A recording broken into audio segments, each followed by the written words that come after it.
So I'm going to warn you guys ahead of time. This one's a little bit spicy. So if you got kids around, maybe come back to it. But definitely come back to it because it's really important and it's really good. I was studying a little bit this week, and I was studying neurology, and I was listening to something. And first, I'm going to get back to the spicy part. But to understand it, first and foremost, one of our most valuable assets as humans is this concept called neuroplasticity. And basically what neuroplasticity is, it's our brain's ability to change.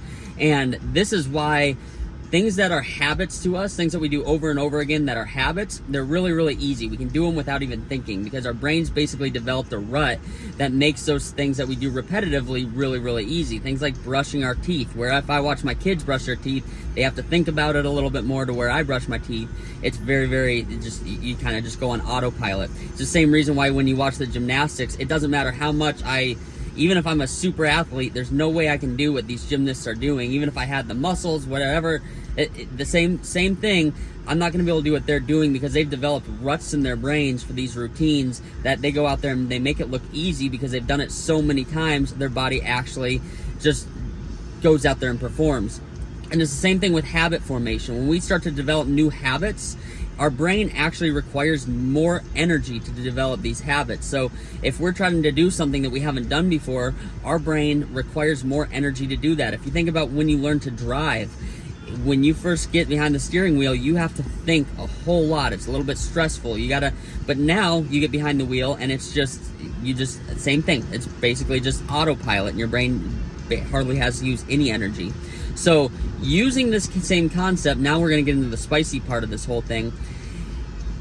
When a man watches his wife orgasm, he develops a rut in his brain that makes her more attractive to him as she ages. This is the new thing I learned this week. So as a man watches his wife orgasm more and more over the years, he actually develops a rut in his brain that makes her more attractive as she ages. I found this incredibly fascinating and important for a couple different reasons.